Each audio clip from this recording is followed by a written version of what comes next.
So, ich warte noch ein bisschen.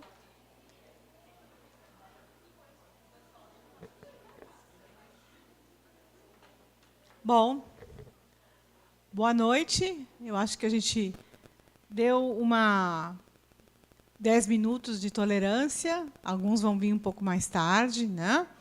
Bom, em primeiro lugar, eu gostaria de fazer alguns agradecimentos que eu considero importantes, né? Esse seminário internacional ele não teria ocorrido com apoios que nós tivemos para conseguir, diante de tantas dificuldades que as universidades públicas têm passado nos últimos anos, né? Eu gostaria de agradecer, em primeiro momento, alguns dos importantes financiadores para trazer os nossos professores. Então, o apoio da importância da Assembleia Legislativa, né? Eu gostaria de agradecer o presidente da Assembleia, Vilmar Zanchini, que não pôde vir porque está na China. Tá? Logo, a Assembleia Legislativa se mostrou pronta para cooperar e fazer um diálogo entre a ciência política e a política, né? Então, sem o apoio também foi muito importante. A gente tem que lembrar, na hora, né, de quem nos apoia, de quem acredita na ciência política, né? Então, além disso, eu gostaria muito de agradecer o apoio do Centro de Estudos Europeus Alemães. Há muitos anos, o Centro de Estudos Europeus Alemães tem nos auxiliado para divulgar o diálogo Brasil e Alemanha, o diálogo acadêmico. Tá? E nós temos esse instituto URGS-PUC, que sem ele nós não teríamos condições de ter os dois professores que estão aqui conosco, o professor Wolfgang, que eu vou apresentar logo, e Christoph, que está nos assistindo aqui na frente. Então, o CDA ele justamente vem nesse sentido, né? Financiar intercâmbio, diálogo, trocas de experiências. Então, a gente também tem que agradecer essa instituição.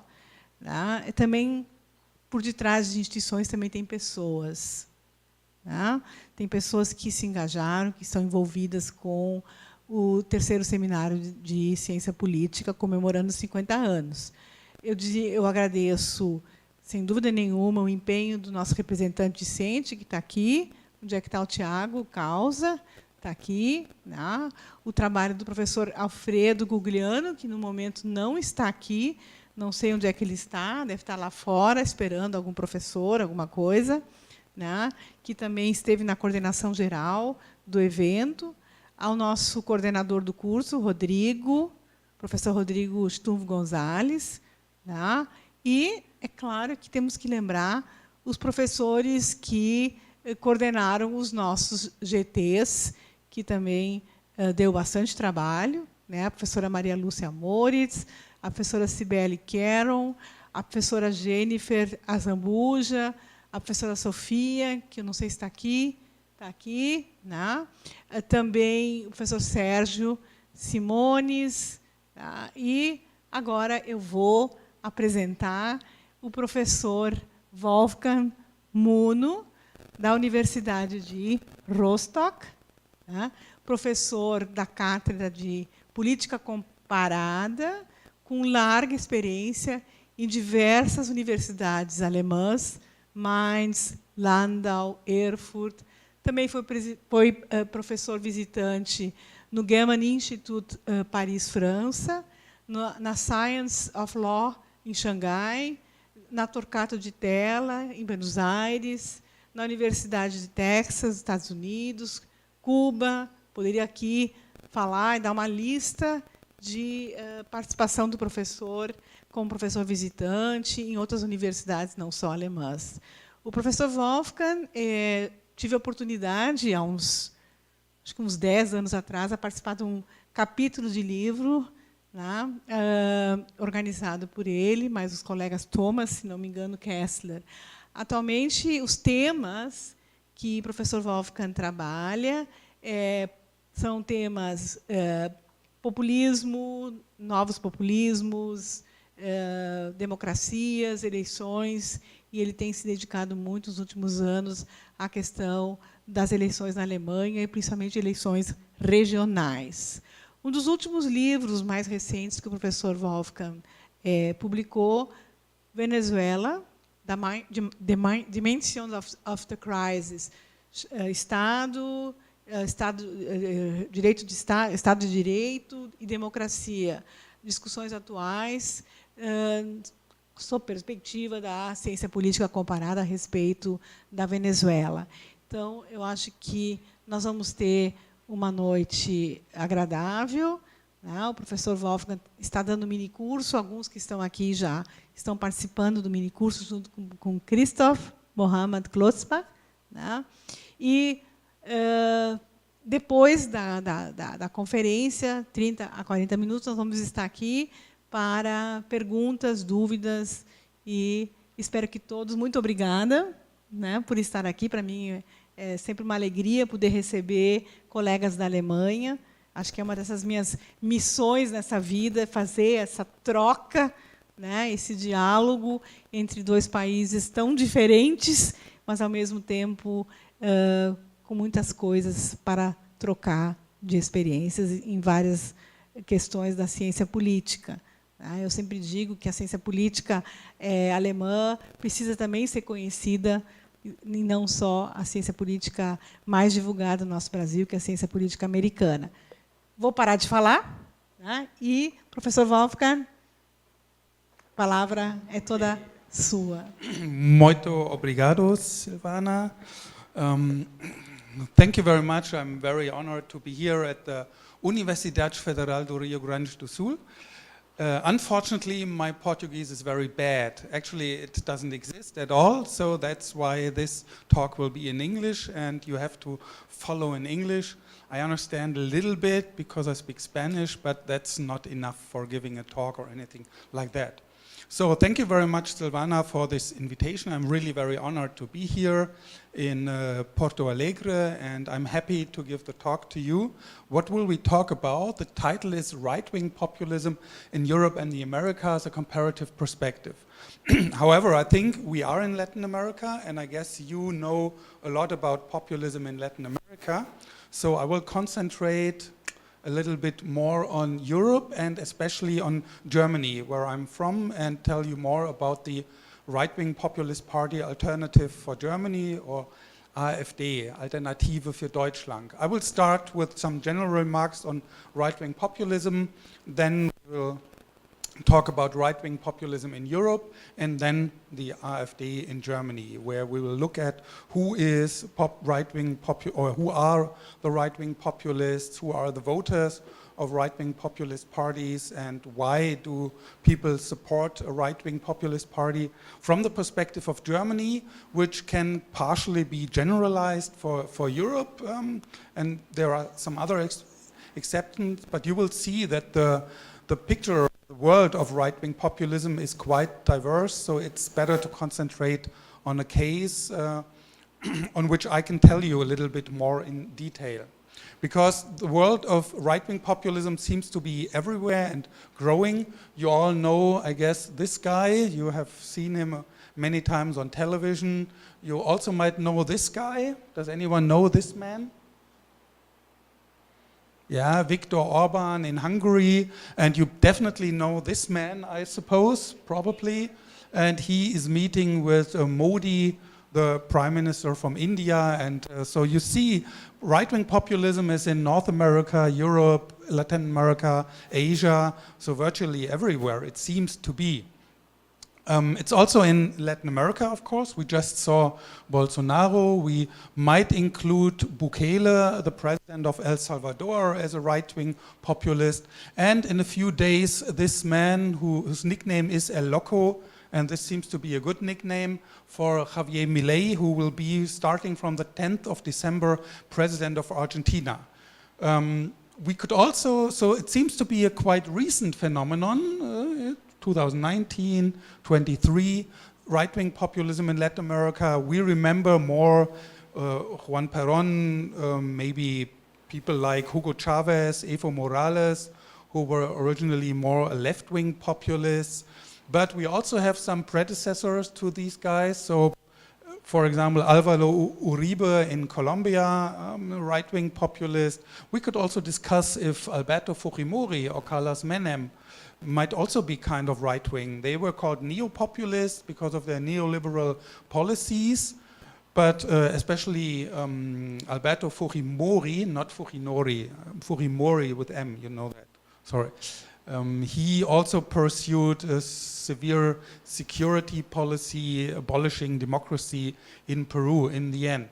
So what do they, and there are also people like José Antonio Cast in Chile, unfortunately of German origin, but also very, very right-wing, creating his new right-wing party. The question is always, is they a right-wing populist or right-wing extremist? There are some differences. Guido Manini Rios in Uruguay, probably also.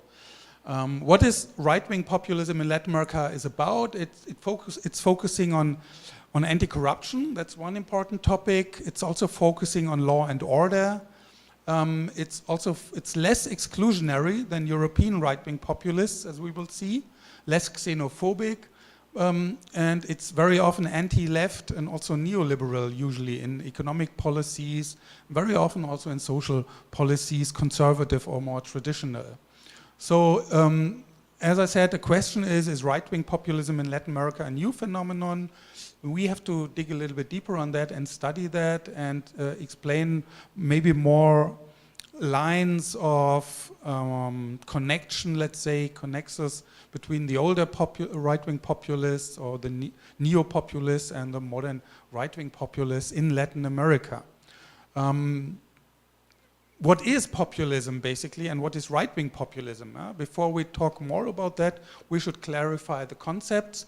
And I am referring to Karl Müller, a Dutch political scientist, very well known for numerous publications on populism, many of them together with Cristobal Rovira Kaltwasser from Chile, a short history of populism, handbook of populism, many, many things. And his definition was populism is an ideology which sees societies as split in two homogeneous and antagonistic groups, the true people versus a corrupt elite.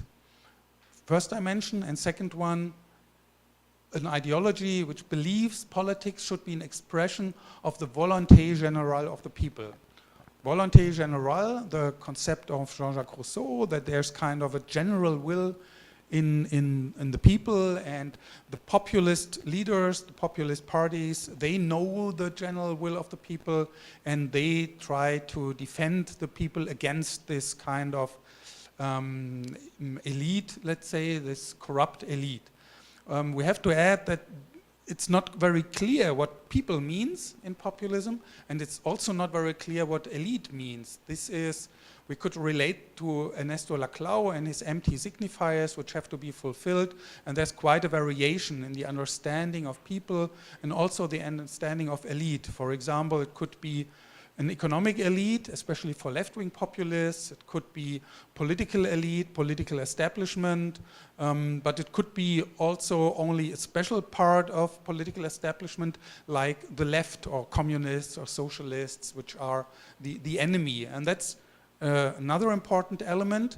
Out of this idea that there's an antagonism between these two homogeneous groups, there's a creation of a Manichaean politics, Müller and others say. That means the others are enemies. Unlike democracy, where we have rivals or different positions, different opinions, perspectives, but we discuss and find a compromise perhaps. In populism, the antagonistics are seen as an enemy, or traitors even perhaps, and you do not discuss with them, you fight them. That's the Manichaean politics. And in order to fight them properly, you have to get rid of institutions of control, and that's the anti-pluralistic element of populism. Additionally, there's one word missing, he called the ideology a thin ideology, which means that populism as a thin ideology mixes with other ideologies, and so say there can be left-wing and right-wing populism. Left-wing populism, like Hugo Chavez, for example, he talks about some kind of socialism. No one exactly knows what he meant about that, but he referred to socialism, and also other left-wing populists, like in France or Spain, Podemos, they refer to some kind of socialist or progressive ideas. On the other side, we have right-wing populism, which combines itself with some right-wing ideas, which here is a list. It is combined with illiberalism, anti-pluralism, as said, but also nativism. That's typical for right-wing populism. That means that you have the people and the elite or the establishment. This is the typical populist cleavage, we would say, or antagonism. And you have the others who are not part of the society, and they should be out of that. And this could be immigrants, Muslims, or left or socialists who should be out of the debate. The nativism means some kind of an ultra-nationalism which excludes, and that's why right-wing populism, especially in Europe, is highly exclusionary. And I think in Latin America, the right-wing populism is also more exclusionary than the traditional left-wing populism, which was more inclusionary. It tried to include workers or try to include women, like in Kirchnerismo, very progressive, including LGBTQ+, women's rights, or indigenous people, like in the case of Morales in Bolivia. So, right-wing populism here defined, and now we take a look at right-wing populism in Europe. So, do you know these people? We have met this guy already. He's smiling because he's happy. He's having an absolute majority in his country and can do what he wants to. Viktor Orban in Hungary. Do you know this woman? Anyone who knows? Yeah, Marine Le Pen from the Rassemblement National, formerly known as Front National. Do you know this guy? No, this is Jimmy Åkesson. He's the head of the Sweden Democrats. He looks nice, like a nice son-in-law. Everyone wants to have a son-in-law like that. Every mother wants to have a son-in-law like that. But in reality, he's not so nice, and Sweden Democrats are not very democratic. They came out of a Nazi movement in Sweden and are really very right-wing. This guy, you don't know him, I guess. He's not very famous so far, but he's Herbert Kickl from the Austrian Freedom Party. He wants to be the next chancellor in Austria, and according to surveys, he has a good chance to do so.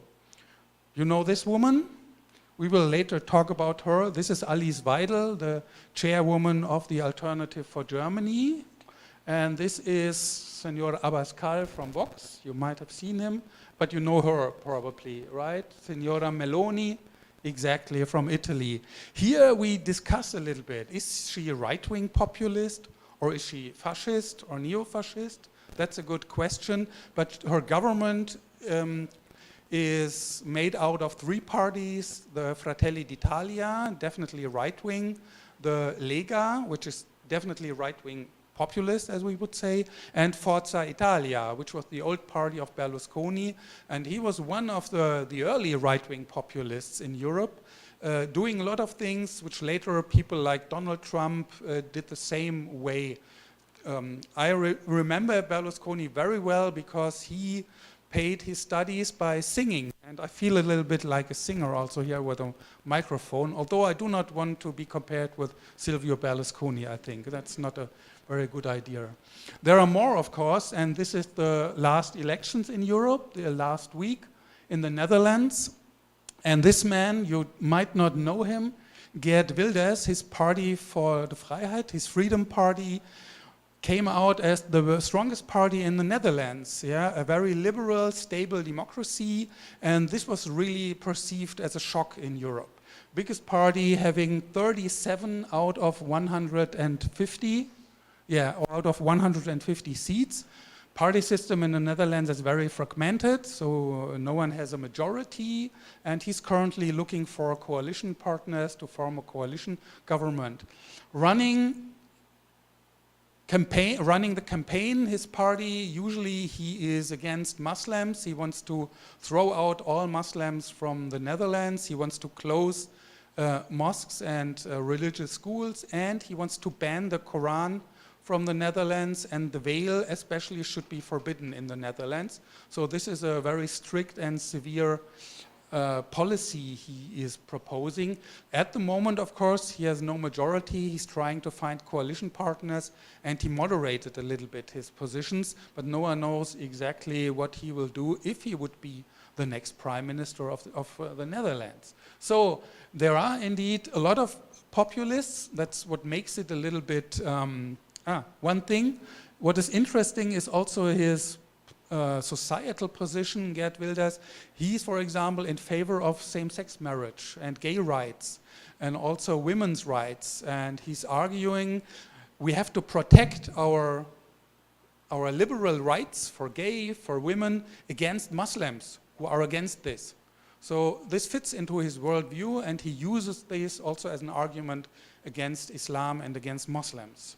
There's not always progressive, or not every right-wing populist party has some progressive positions like that. For example, in Poland, the Peace Party, they abolished virtually all abortion rights for women. Abortion in Poland is not possible anymore, and also LGBTQ plus rights are severely limited by the right-wing populist government in Poland, but they recently lost elections, and we hope actually really in Europe that there might be a change. But you see that actually every country, and they missed, that's from a study about right-wing populism in Europe, they missed Belgium and the Netherlands and Switzerland and also Czech Republic and Slovakia. In all these countries and also in Eastern Europe, in every country virtually, there are right-wing populist parties, quite successful. The only exception is so far Ireland, where we have no right-wing populist party in the parliament, but in every others we have, and they are on the rise. You see in the 50s and in the 60s, 70s, very low success, and then in the last years, especially in the 2000s, a rise of success in votes, in elections. And the center parties, they lost also. The trend line is going down, so they gained voters within society. And some of these parties were really very successful. As I mentioned, Viktor Orban in Hungary, the Fidesz, they have an absolute majority, and even more than almost 70%, the latest national election. That means he could change the constitution completely legally, abolishing important checks and balances of the Supreme Court, and also influencing the national media, which is only reporting in favor of himself, of course. We are not surprised after this changes. And he also could change any law as he wanted to. Right. In Poland, this is from 2021. So in Poland, in the meantime, we had an election, and the Peace Party is now a little bit more than 30%. So they lost their majority, but still they are in power because the opposition, they would like to form a new government. But the president in Poland, it's a semi-presidential system. The president in Poland, Duda, he did not give the order to form a new government. He just refuses to do so, which is also a kind of manipulation of the constitution. We will see, and according to the constitution, before Christmas, the opposition should have the right to form a government because the PiS had lost its majority, and we will see if really the right-wing populists will give up power in Poland. That's a very interesting question for us. Slovenia, Latvia, Italy mentioned, I don't know exactly which party is meant here in Italy in this slide. France, usually it's the Rassemblement National. Sweden, as you said, some, almost here around 20%, and some are less successful, like in the UK, where right-wing populism after Brexit has won everything they wanted to, and since then, yeah, they're not needed anymore. Or other observers say the Conservative Party, the Tories in Great Britain, are so right-wing populist nowadays that there's no need for a real right-wing populist party or a second one. We will see what happens in next elections. And Chagas in Portugal is so far not so successful. This is unfortunately in German, but you can see the map of Europe, and this is the number from August 2023. The new election in Poland was missing. They lost a few, but still are more than 30%. And we see here Fidesz governing with an absolute majority, and the number of the parties achieved. This is only the European Union, so Switzerland is left out, UK is left out. And in Italy, you see we have several parties on the right side, and I leave it out to specialists of Italy to decide who is the right-wing populist or the far right, the extreme right. Why is this also important? Because we also have a European Parliament, so it's not only what's going on in the nation states, it's also important what's going on in the European Parliament. And this is the current situation where we have two groups where they join, like here we have the ECR, the European Conservatives and Reformists, with Fratelli d'Italia, Peace, Vox, the Finns, that's it, Sweden Democrats, and we have Identity and Democracy with AfD, Lega, Rassemblement National, Freedom Party of Austria, Partei für die Freiheit from Geert Wilders, and here we have Fidesz, they haven't decided yet, and there will be elections next year in June, European elections for the European Parliament. Well, and this is a first prognosis I found from September, and we see here that ID and European Conservatives and Reformists will definitely gain votes and seats in the Parliament, which means that they will be stronger than Greens or than the left, and maybe they will even be as strong as the Liberals alone, and if they would be together, they would almost be as strong as Social Democrats and Socialists in the European Parliament. And this would mean they could block legislation, for example, and 80% of European legislation is coming from the European Parliament nowadays and not from national governments. So this could really blockade and severely impede policy developments in Europe, in the European Union. Especially one aspect is very interesting. The European Union is definitely proposing and promoting the so-called Green Deal, environmental change in order to prevent climate crisis. And right-wing populists, they don't believe in climate change and climate crisis, and they could block spending on that, which would, well, let's put it this way, it wouldn't be good. Neither for Europe, nor for the people, nor for the world, if this would be blocked. But we will see then next year in June 2024 how the European elections will end. So, but as I said, there's a big variety of right-wing populism. This article tried to measure right-wing populism, and they operationalized some items like the Manichaean worldview, which can be explained by this description. It's an expert survey where experts were asked, would the party say that politics is a moral struggle between good and bad, for example, or the ordinary people are seen as homogeneous and the ordinary people's interests is singular, there is a general will, and this is kind of anti-elitism which tries to operationalize the ideological approach. And also we have here some kind of traditional views on moral values such as family, marriage, child rearing, versus acceptance of homosexuality, same-sex marriage, etc. And this is how the colleagues operationalized then the right-wing populism in Europe, with a little bit more. And this is more or less the area of right-wing populist parties, so quite a lot.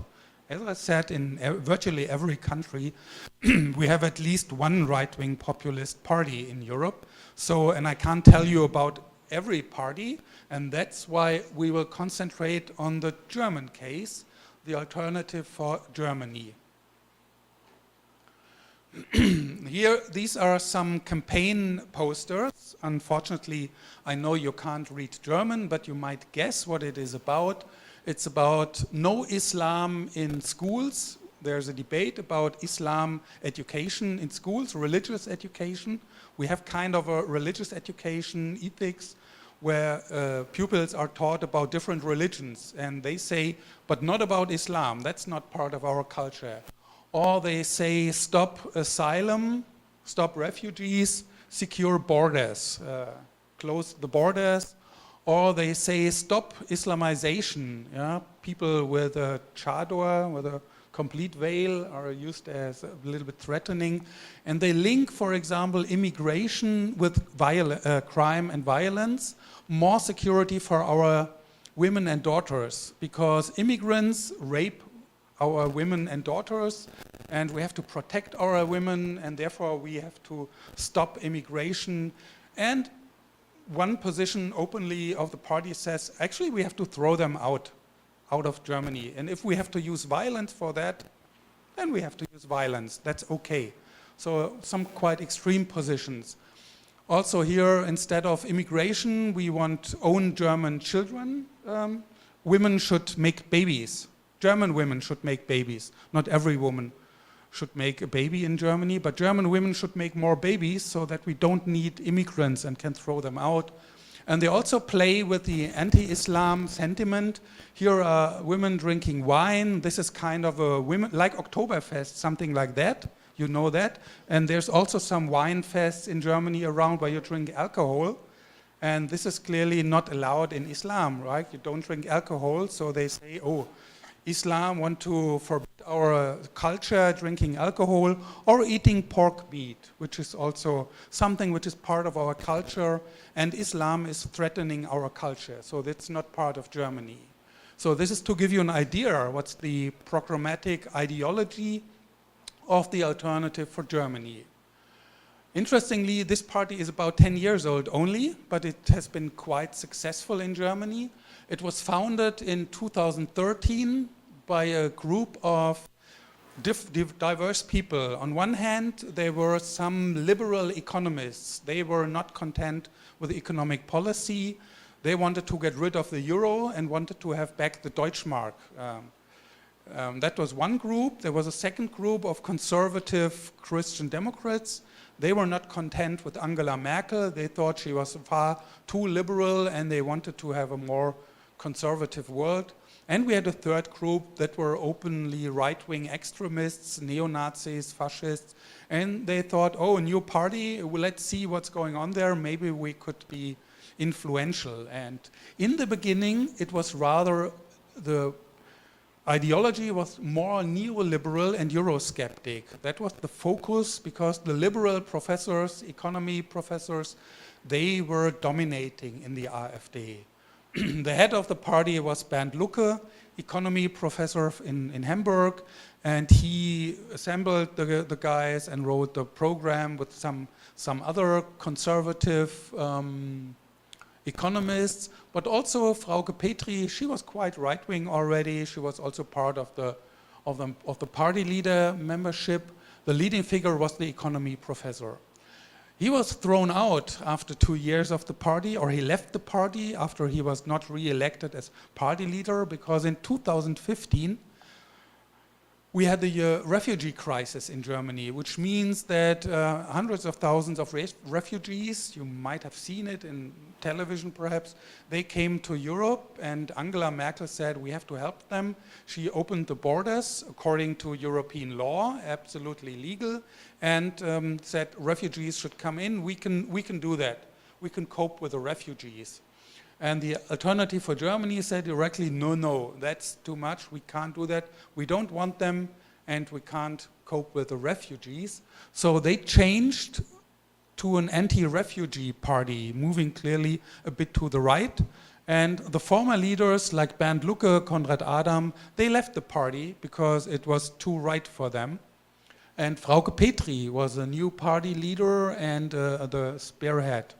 In the beginning, we also see that the AfD in election results was not so very successful, not participating in every country, and in the federal election, they missed the 5% threshold. In Germany, we have a 5% hurdle. If you have more, you're in the parliament. If you have less, you're not in the parliament. They missed it, and that was a big disappointment for the party in the beginning. However, in some regions in East Germany, they were already quite good. But with the anti-refugee programmatic ideology, they really soared a little bit. Like in Baden-Württemberg, this is kind of Rio Grande do Sul, very in the southwest of Germany, very rich, one of the richest regions in Europe. They got more than 15%, and also in other areas in East Germany, more than 20%, as you see here. And they managed in the federal elections to get into the parliament with 12.6%, which was very good for a very young party. Actually, that was the only young party who managed to do so. But still, after the big refugee crisis in 2015, Germany, well, basically it happened what Angela Merkel said. We managed to organize everything, and the refugees were settled. So numbers went down already a little bit in some elections. So the party decided to go even more to the right. And from this spontaneous anti-refugee program, they changed to a permanent anti-immigration and anti-Islam ideology, which we have seen in the campaign posters. And they also changed Frauke Petry as a party member. She left the party because she thought that was too right. So, and new party leaders were elected, with the leading figure Alexander Gauland, a former Christian Democrat. He was one of the party founders here in this time, but he was kind of a spiritus rector behind the party. And numbers were okay, but not so convincing. Only in some areas, especially as we see in Eastern Europe, in Eastern Germany, they were a little bit better. So they tried, we have to be a little bit more right-wing, and they switched, they threw out this party leader, Jörg Meuthen. He left in 2022 because the party moved even more to the right.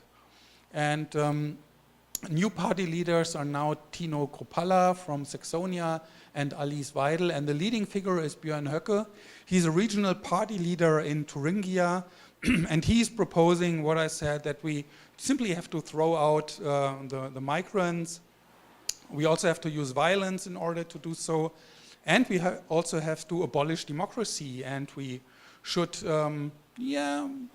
he does not openly call to kill someone, but he's alluding to people like hanging politicians if they are against something. So he's quite extreme. We officially, we officially can call him a fascist. Yeah, that's allowed by courts in Germany.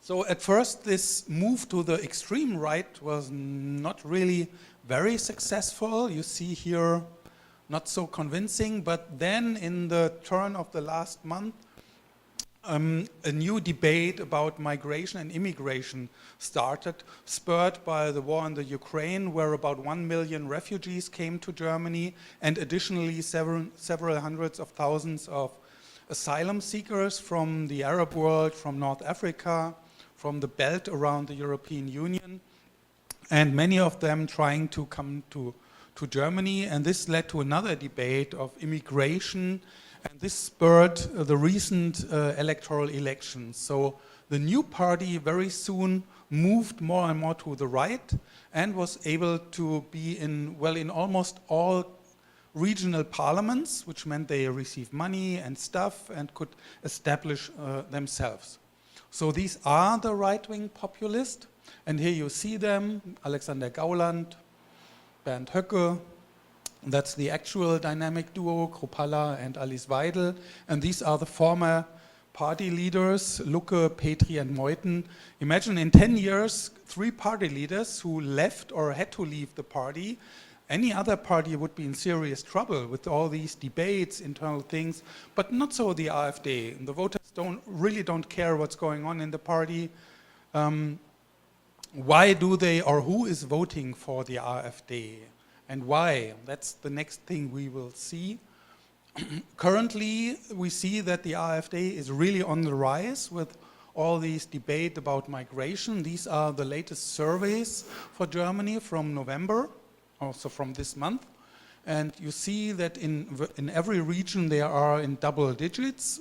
And especially in East Germany, they receive around about at least 1/3 of the votes, which could be, as we have a parliamentary system and we need coalitions in order to form majorities, this could be very problematic in order to achieve majorities. So who is voting for the AfD? Here we have a slide we have very good electoral data where we asked the people also about their socio-economic background in Germany, so we have nice data. And we also, the next things are coming out of surveys we did in our region, where we studied them more in detail, or in other regions of Germany with special surveys of the voters. So the voter who is most likely a right-wing populist party voter, male, bottom income group, that means they are not really poor, they have an income, but it's the lowest strata. They have not the best paid positions. It's not a pensioner, it's more in the middle-aged. And it's usually a service worker or a craftsman, handyman, which is in Germany quite well paid. It's okay, it's a good job. So we have male, middle-aged, with a middle education, a good job, but not highly paid, but also not poor or unpaid. And we find everywhere in the voters the high immigration concerns. We will later see, and more or less open xenophobia, and also distrust in the European Parliament, which will be very relevant next year in the elections. And also voters for right-wing populists are usually not religious, which we will shortly see, which plays a little role. On the other hand, who are the least likely right-wing populist party voters? Female, higher level of income, or very lowest level of income, but not the bottom group. Pensioners, so old people don't like to vote, interestingly, for the AfD, and professionals, well-educated people are less likely to vote for the AfD. Immigration is not a big concern. Trust in the European Parliament exists. And people who are very religious, they don't tend to vote for the AfD. This is the more or less typical voter. We analyzed here in our regional elections, for example, the question, is there a relationship between unemployment and voting for the AfD? And in our region, you see, this is not really a convincing trend line. Yeah? So there's a very slight correlation, but not very, very big. As I said, it's not the unemployed, not the poor who vote for the AfD, but people who have a job. Also with income, here we see a better trend line. This is the trend line. So the more the people earn, the less likely they will vote for AfD. That's in line with the analysis we just seen. We also asked in the survey, why do you vote for the Alternative for Germany? And this was an interesting answer. In the last regional elections, 36% said we are convinced voters for the AfD, which means a rise in 12 percentage points compared to the last regional elections.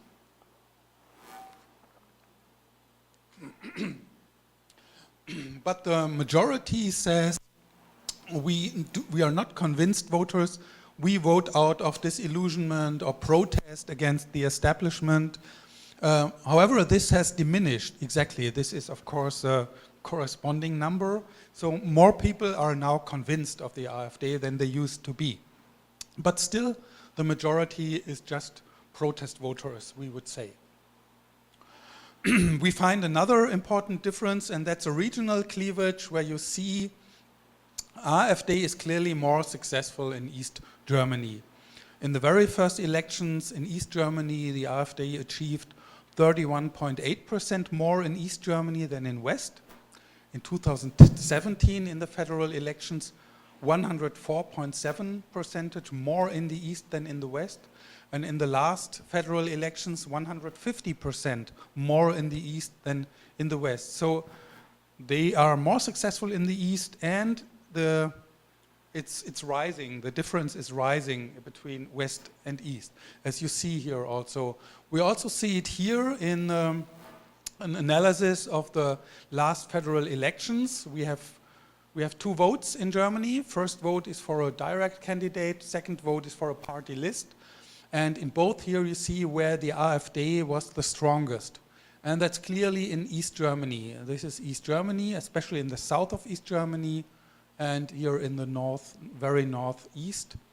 And you see here this red, this is where the Social Democrats were the strongest parties.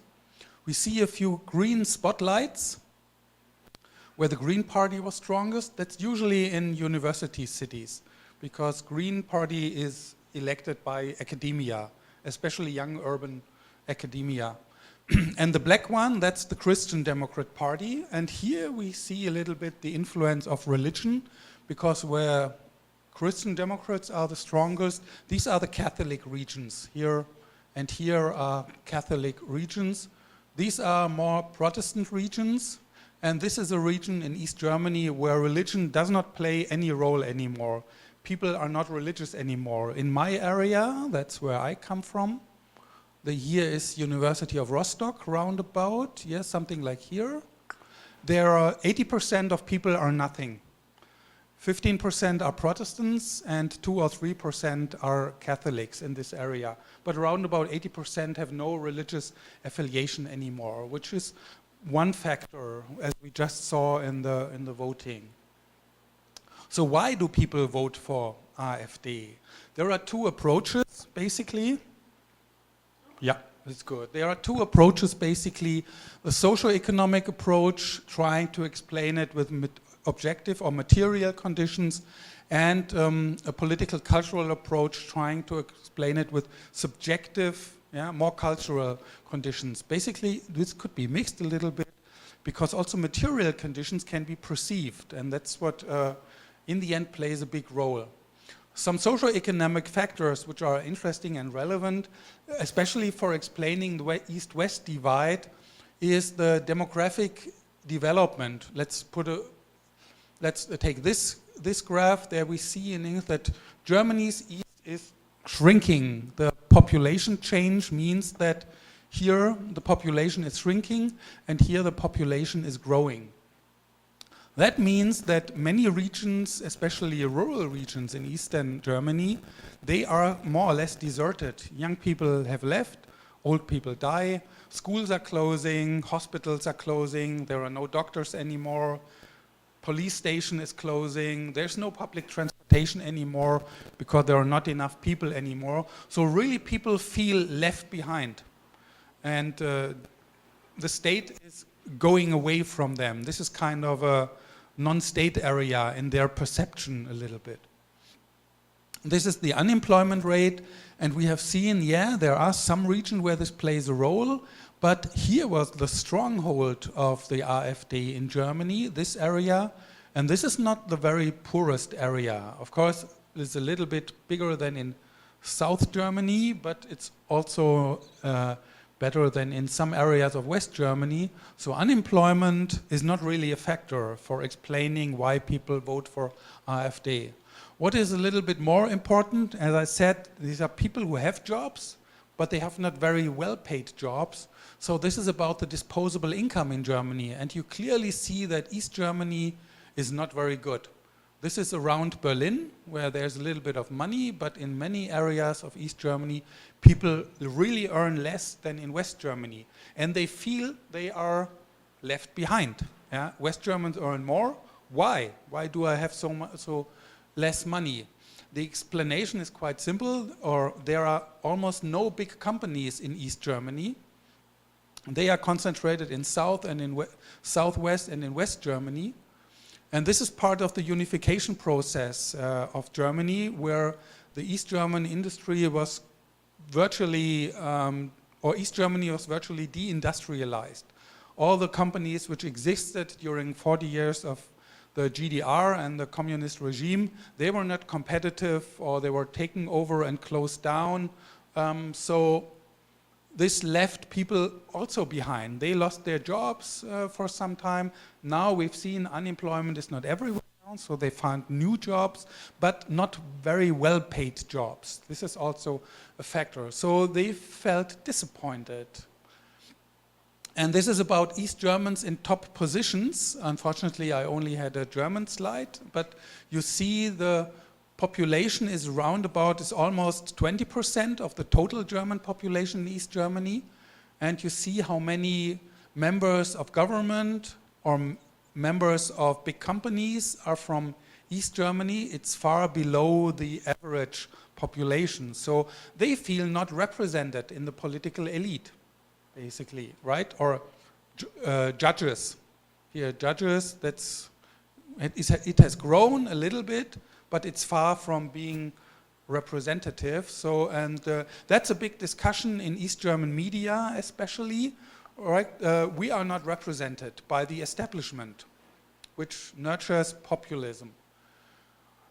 So these are some material factors, which are relevant through the perception of the material situation. And we also have some political cultural factors. Sorry, again in German, but you can understand it because the question was, people in East Germany were treated unfair during unification or after unification. And 77% of East Germany say, yeah, we were treated unfair. They felt being treated unfair. Even 51% of West Germans say East Germans were treated unfair. So there's a big discourse or a narrative of unfairness. What is also interesting is the population share of immigrants. This is not very actual. I didn't find a new map, but nothing has changed a lot. You see where immigrants in Germany live, and that's mainly South and West Germany. And East Germany has hardly any immigrants. And this has also historical roots, path dependency. During the German Democratic Republic, the communist regime, no immigration happened. There were just a very few people from Vietnam and Angola as contracted laborers in East Germany, but they were not allowed to have contact with the population. That was strictly forbidden by the regime and by law. And if there was contact, they were very soon deported again back to their home countries. So people in East Germany have absolutely no experience with foreigners, but especially in the last 30, 40 years, there came some immigration, and so they are highly against this. This is from 2019, a few years ago, when the question was, can Germany cope with refugees? 2/3 in the West said yes, but where more or less half and half of the East German population said, we can cope with refugees. This is a slide about xenophobia and anti-Semitism, and we see here one remarkable exception I always have to mention, because my colleague Christoph is coming from Bavaria, and we see that Bavaria is in the top number 2 in Germany, but the rest, these are East German regions, Sachsen-Anhalt, Mecklenburg-Vorpommern, Thuringia, Brandenburg, Sachsen.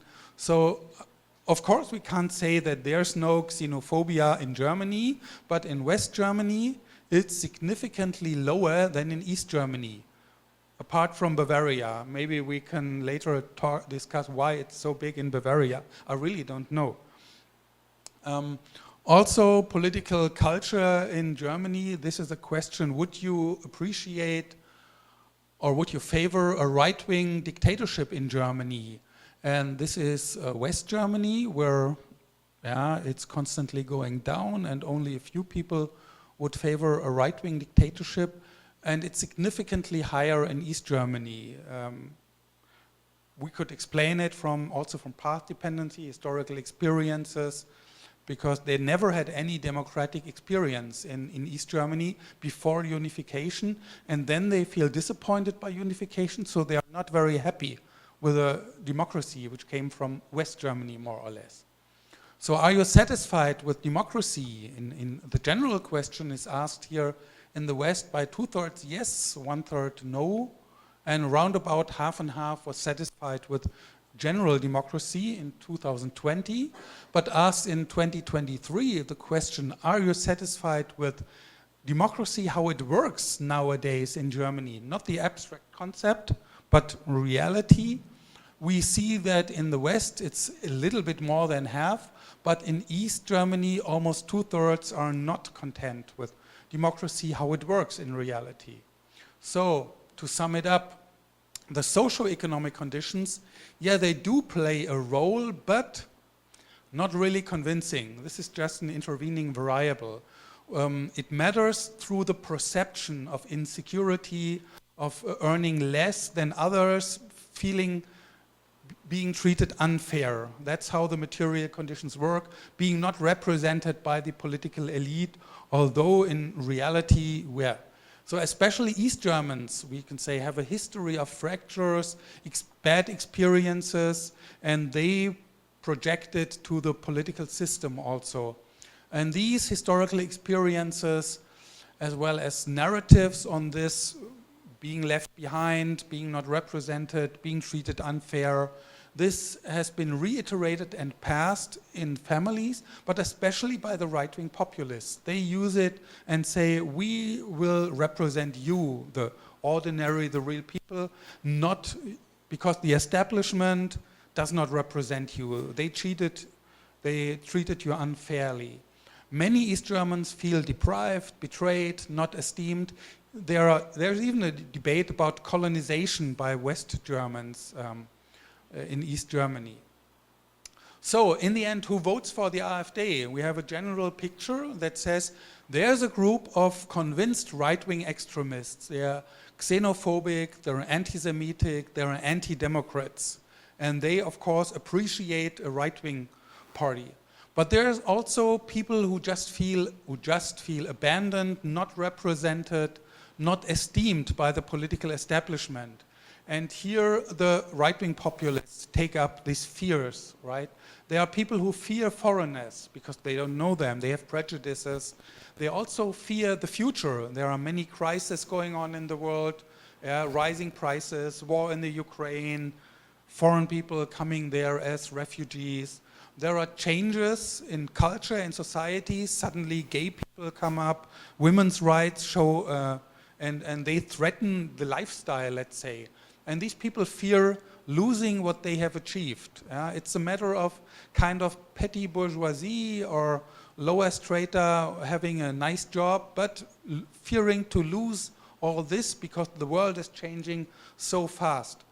And why do they fear this? Because they have less trust in political institutions, in society. They also have less social capital. They are not used to trust other people.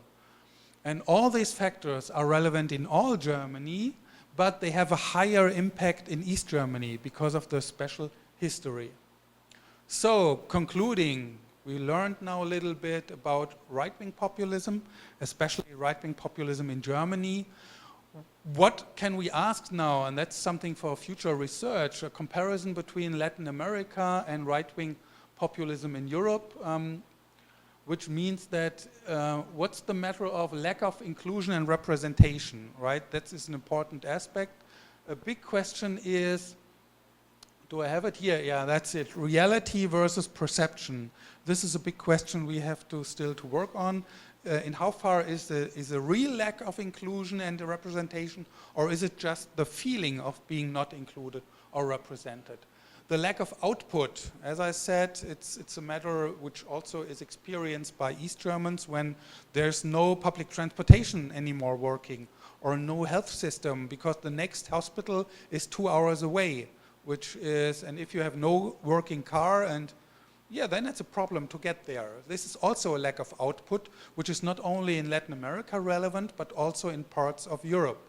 We could also talk about France, where everything is concentrated in Paris, and in the urban countryside, people are heavily complaining that there's no infrastructure anymore, or in other regions. And especially we have feelings of being abandoned, not respected. This is everywhere where right-wing populists are. They take up these narratives and play with the fears and emotions of the people, and they claim to respect and represent the people. Xenophobia plays a very important role in Europe, a less important role, I would say, in Latin America in general. There might be very small exceptions, but it's not an area of immigration nowadays. We learned that many Germans came in the 19th century, but not nowadays anymore. No big migration scheme here in Latin America. But in Europe, this is the big topic at all, immigration, xenophobia. So the question is, are material factors maybe more relevant in Latin America, socio-economic factors than cultural subjective factors? But we also see the debate about, let's say, Bolsonaro against anti-LGBTQ+ and women's rights. So culture also does matter in Latin America. In the end, we would say right-wing, or I would say right-wing populism is a serious challenge for democracy.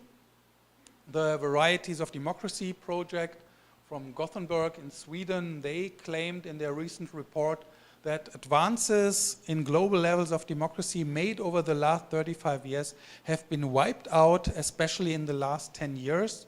And that's because partly of the rise of right-wing populism, which is linked to democratic backsliding, as I have described, the anti-pluralistic stance and the Manichaean worldview of politics. And we see here the slide of variety of democracy with the countries declining, and that's the United States under Donald Trump between 2012 and 2022. That's Brazil under Bolsonaro, but that's also here Poland in Europe or Hungary, these countries. And that's also India, I've shown this already, and that's Turkey under Erdogan. So we not only populist countries, yeah, we have also Russia, for example, declining, but mainly it's, very often it is linked to right-wing populism, the democratic backsliding and democratic decline.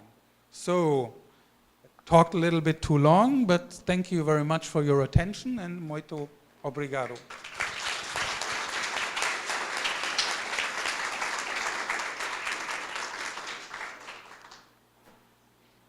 Yes, so if you have questions, feel free to ask. Perguntas? Pode fazer em português, eu posso falar. Quer vir aqui? Eu vou para lá. Só pra... Fica melhor, né? Todo mundo pode escutar. 3 perguntas. Primeiro é 3 questions and then you answer, okay? Hi, Professor. Thank you very much for your talk. It was very clarifying. I would like to ask you 2 questions. First, some authors have argued about modernization losers, globalization losers, to try to explain this dynamic of increasing support for right-wing populism. And I think that I agree with a lot of the explanations that you have drawn on your presentation, but I was thinking about the increase of these kinds of parties since the 90s. Whether or not the same explanations that we are trying to use for nowadays far-right or right-wing populism could be used for these 90s parties. And also, how can we think about protest voting being the cause of right-wing extremism support, but people not choosing to vote for the far left, for instance? Why they are sticking with the right-wing populism? Thank you very much. Second question, yes?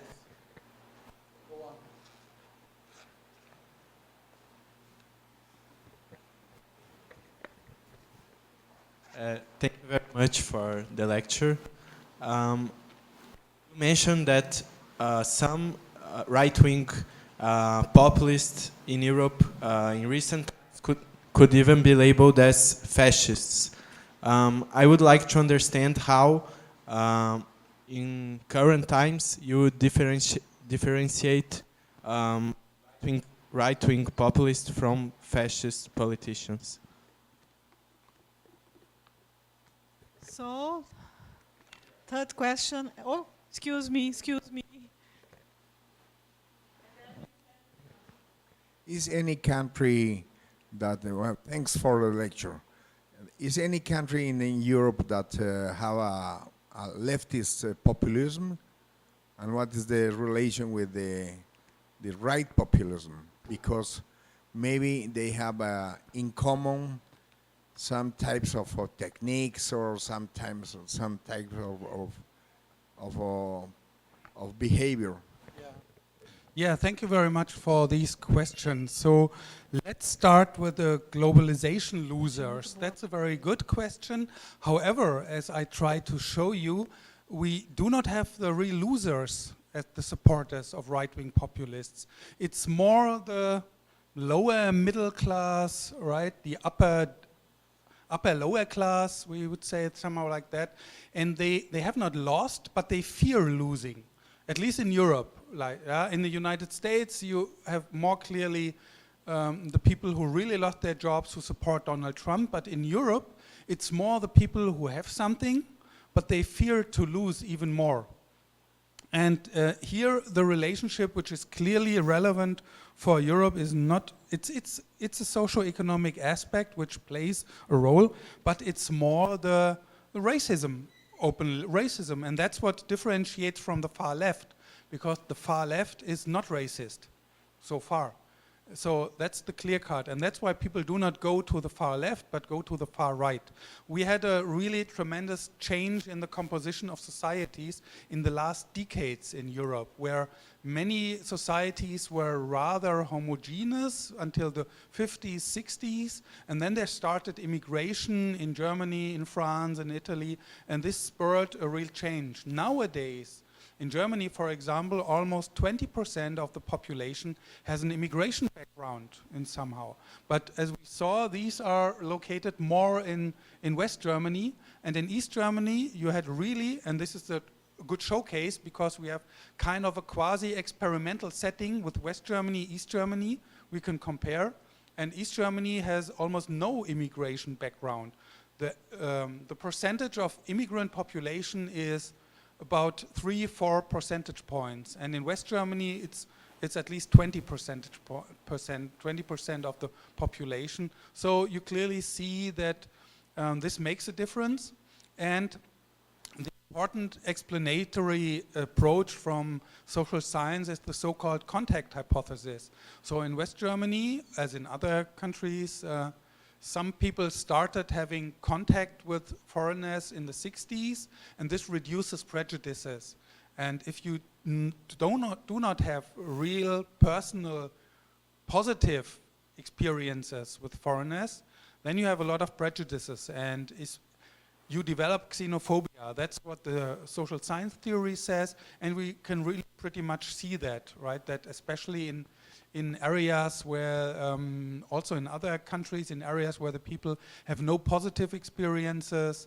Also in France, for example, we have a deep-rooted racism within the working class, and this was part of the explanation why French working class moved from the Communist Party to the Front National.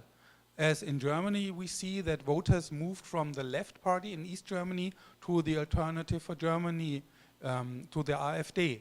So racism is an important aspect in the explanation. Fascism and right-wing populism, we already talked about that, and I think the clear-cut, the most important differentiation point is the clear ideology. Populism is a thin ideology which takes several things, and fascism usually has a clear-cut anti-democratic, racist, nativist ideology, which is far more expressed by theorists and things like that. So sometimes right-wing populism takes fascism or a bit of fascism, Yeah, but it's not openly, for example, against democracy. A difference is that fascists would say, we don't need democracy, we need people and our leader, while right-wing populists say, we want the real democracy. The people should decide. Of course, I decide in the name of the people, because I'm, as a right-wing populist, I know the volonté générale, so that's why I decide. But there's a there's a fine line between right-wing populism and fascism, and some ideas can be taken up by right-wing populists as a thin ideology. But fascism is a strong ideology, and that's, I think, an important difference. Very good question about left-wing populism. I left it out because it makes the thing too complicated.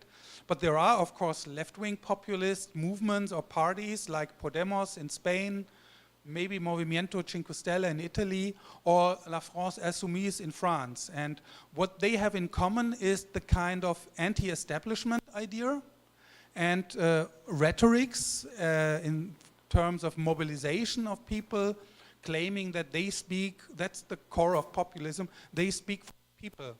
But the clear-cut difference, as we see in it, for example, in France with La France Insoumise by Mélenchon, is anti-racism. The left in France is anti-racist. Just in September, Silvana mentioned, I was in Paris and I was participating at a rally of left-wing populists, and they were against racism on the street, right? While the right-wing populists are simply racist. They are against any immigration, and they want to avoid that, while left-wing populists say, we are not racist, we want to help immigrants, and we should open our borders, more or less. So this is a clear-cut difference. And Mélenchon in France, he received about 20% of the votes in the last presidential elections, so there's a potential even for that. And he also received many votes from immigrants having a French passport, of course, and having voting rights in France. So this is his clientele or his potential also.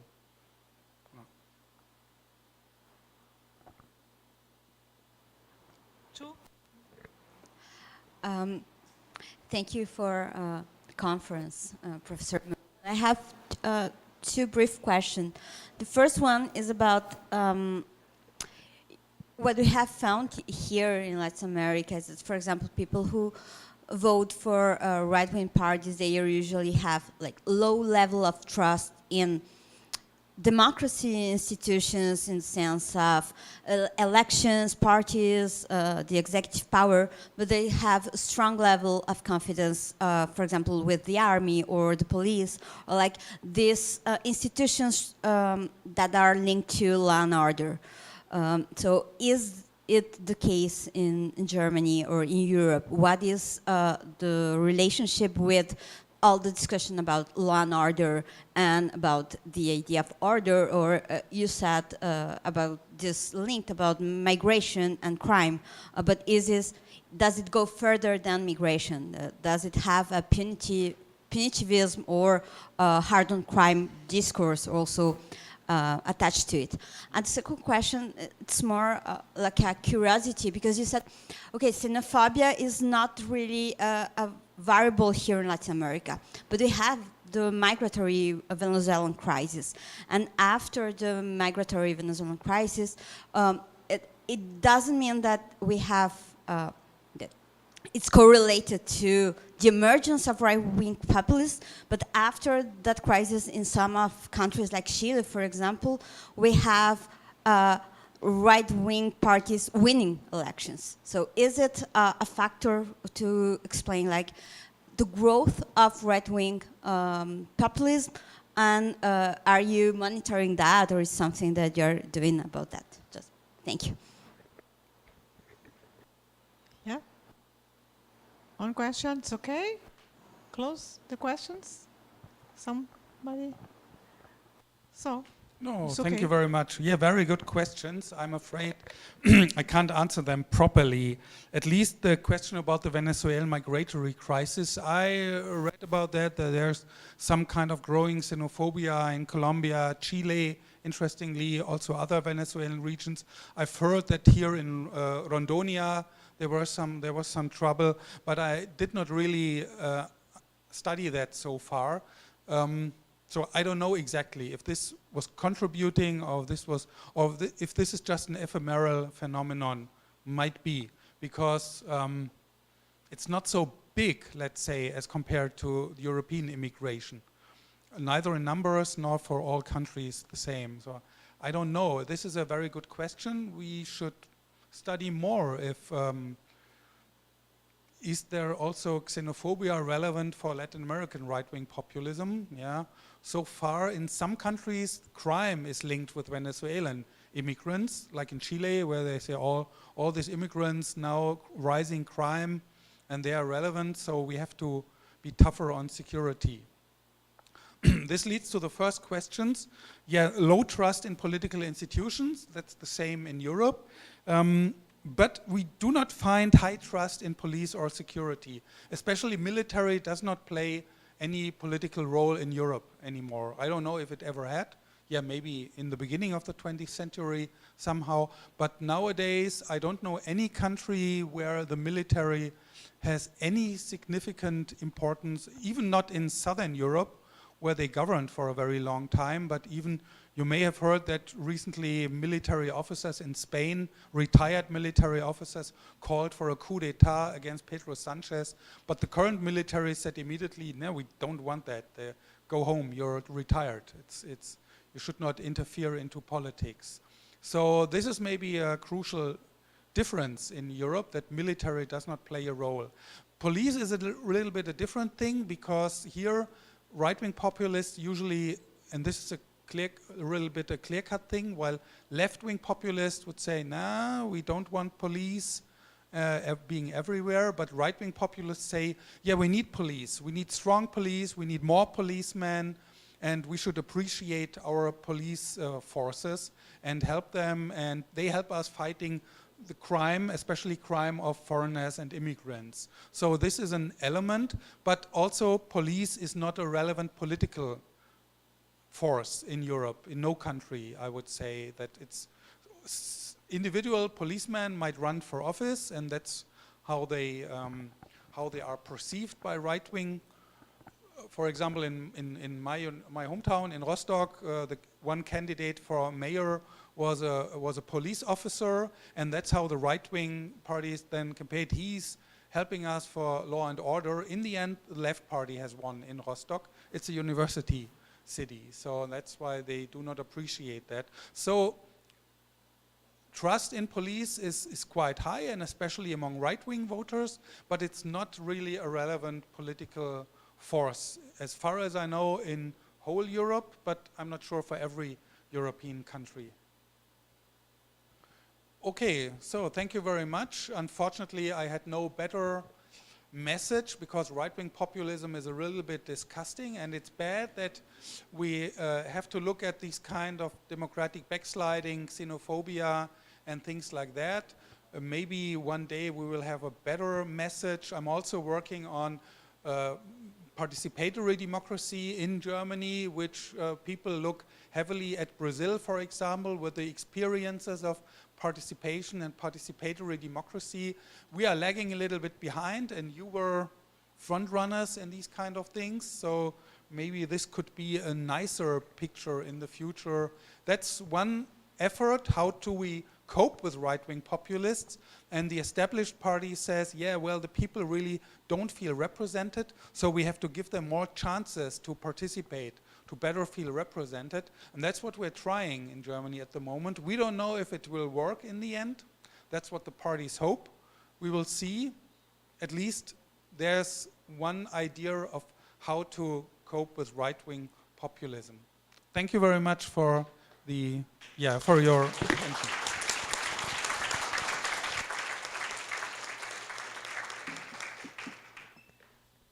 Muito obrigada. Thank you. It was very good.